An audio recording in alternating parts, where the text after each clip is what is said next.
Hello student, आज हम लोग देखेंगे कि जो महा मेट्रो रिक्रूटमेंट 2021 का आया हुआ है उसके बारे में पूरे डिटेल से समझेंगे। मतलब सिलेक्शन प्रोसेस क्या है, अप्लाई कैसे करेंगे, सब कुछ। तो हम लोग चलिए देखते हैं जो भी महा मेट्रो रिक्रूटमेंट आया है वो कैसे पूरा उसमें क्या है डिटेल है। ठीक है, उसमें कितना है 139 क्या है पूरी वैकेंसी है। ठीक है, और क्या है सुपरवाइजरी पोजीशन दिया गया, सेकंड क्या है नॉन सुपरवाइजरी पोजीशन है। तो वन बाय वन देखते हैं कितना सुपरवाइजरी पोजीशन में कितनी सीट है और पोस्ट है और कितना नॉन सुपरवाइजरी में पोस्ट है। ठीक है, तो फर्स्ट हमारा देखिए यहाँ पर है सुपरवाइजरी पोजीशन। ठीक है, तो आपको स्क्रीनशॉट दिख रहा होगा, नंबर ऑफ द पोस्ट है और नंबर ऑफ द वैकेंसी है। ठीक है, फर्स्ट में क्या है स्टेशन कंट्रोलर है और ट्रेन ऑपरेट है और ट्रेन कंट्रोलर है। ठीक है, जिसमें 56 नंबर ऑफ वैकेंसी है। सेकंड में क्या है सेक्शन इंजीनियर इलेक्ट्रिकल का है जिसमें 4 है और सेक्शन इंजीनियर आईटी का है जिसमें 1 है। और नेक्स्ट क्या है सेक्शन इंजीनियर इलेक्ट्रॉनिक्स का है जिसमें 5 है से। और क्या है सेक्शन इंजीनियर क्या है मैकेनिकल का 1 है। जूनियर इंजीनियर इलेक्ट्रिकल का कितना है 8 नंबर ऑफ वैकेंसी है और जूनियर इंजीनियर इलेक्ट्रॉनिक्स का कितना है 3। इस तरीके से ये हो गया। अब नेक्स्ट हमारा क्या है नॉन सुपरवाइजरी पोजीशन। ठीक है, तो नॉन सुपरवाइजरी पोजीशन का आप स्क्रीनशॉट देख रहे होंगे, नंबर ऑफ द पोस्ट है, सेकंड क्या है नंबर ऑफ द वैकेंसी। यहाँ पे क्या है टेक्नीशियन का है जो कि इलेक्ट्रिकल का है 23, टेक्नीशियन और फिटर का कितना है 13 है और टेक्नीशियन सिविल का कितना है 2 है, टेक्नीशियन इलेक्ट्रॉनिक्स का कितना है 13 है। ठीक है, टेक्नीशियन एसी और रेफ्रिजरेशन का कितना है 2 नंबर ऑफ वैकेंसी है। तो हम लोगों ने समझ लिया कितना सुपरवाइजरी में है, कितना नॉन सुपरवाइजरी पोजीशन में जो नंबर ऑफ वैकेंसी दिया गया है। अब हम लोगों को देखना है कि जो एज लिमिट कितनी है।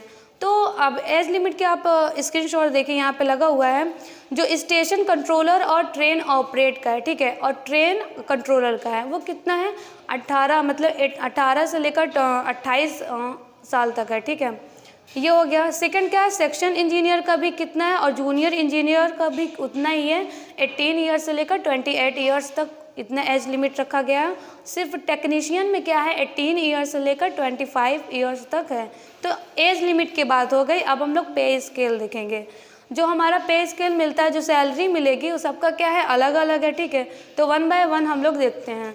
स्क्रीनशॉट में आप देखते जाइए जो है स्टेशन कंट्रोलर, ट्रेन ऑपरेटर और ट्रेन कंट्रोलर। ठीक है, कितना है 33,000 से लेकर 1 लाख तक है आपका।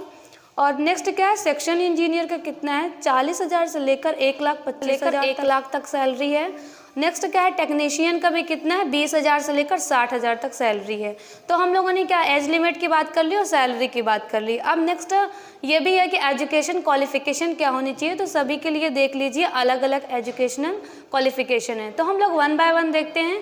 फर्स्ट देखिए स्क्रीनशॉट लगा हुआ है जो कि स्टेशन कंट्रोलर और ट्रेन ऑपरेटर और ट्रेन कंट्रोलर के क्या है 3 इयर्स का इंजीनियर डिप्लोमा होना चाहिए। किसमें इलेक्ट्रिकल में, इलेक्ट्रॉनिक्स और मैकेनिकल ब्रांच में, मतलब जो आप चूज़ कर रहे हैं उससे रिलेटेड आपका क्या होना चाहिए 3 इयर्स का इंजीनियर डिप्लोमा होना ही चाहिए।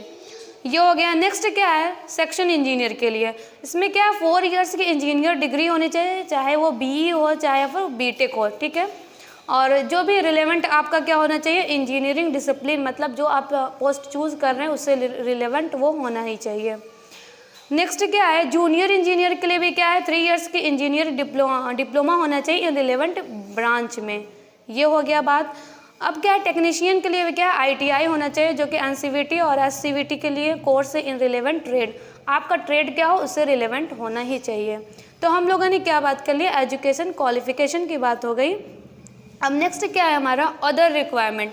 अदर रिक्वायरमेंट में क्या है आप लोग स्क्रीनशॉट देखते जाइए कि लगा गया है कि should have knowledge of Marathi language. यहाँ पे आपको मराठी लैंग्वेज क्या लिखना, पढ़ना और बोलना आना ही चाहिए। ये हो गया। अब हम लोगों को समझना है कि सिलेक्शन प्रोसेस क्या होता है। नेक्स्ट क्या है सिलेक्शन प्रोसेस, यहाँ पर 4 रहेंगे। फर्स्ट क्या है ऑनलाइन टेस्ट होगा, CBT होगा। सेकंड क्या होगा साइको टेस्ट होगा। थर्ड क्या होगा पर्सनल इंटरव्यू होगा followed by any medical examination. ठीक है, तो आपका ये 3 स्टेज है। किसी किसी में क्या है 3 है, किसी में क्या है 4 स्टेज भी हैं। वो आप लोगों के लिए क्या है हम लिंक दे देंगे जहाँ से आप लोग PDF क्या कर सकते हैं देख सकते हैं। ठीक है, अब इतना सिलेक्शन प्रोसेस की भी बात होगी। एप्लीकेशन फ़ीस क्या लगेगी, आप लोग स्क्रीनशॉट देखिए। एप्लीकेशन फीस में क्या है, 400 रुपये है आप लोगों को रखा गया है। किसके लिए, UR OBC और EWS के लिए 400 है, 150 रुपये किसके लिए है, 150 रुपये है SC और ST और वुमेन कैंडिडेट्स के लिए। तो इतनी बात हो गई। आप लोगों को ऑनलाइन कैसे करना है ये भी देख लीजिए। ये क्या होगा, एलिजिबल जो भी एलिजिबल कैंडिडेट है वो कैसे ऑनलाइन कर सकते हैं, अप्लाई का ऑनलाइन मोड पे कर सकते हैं इनके ही वेबसाइट पर, ठीक है। जो भी ऑनलाइन अप्लाई जो शुरू होगा वो कितना 14 दिसंबर 2020 से होगा और 21 जनवरी 2021 तक ये आपका अप्लाई होगा। तो हम लोगों ने क्या बात कर लिया आज, महा मेट्रो का जो भी रिक्रूटमेंट आया था 2021 का आया है।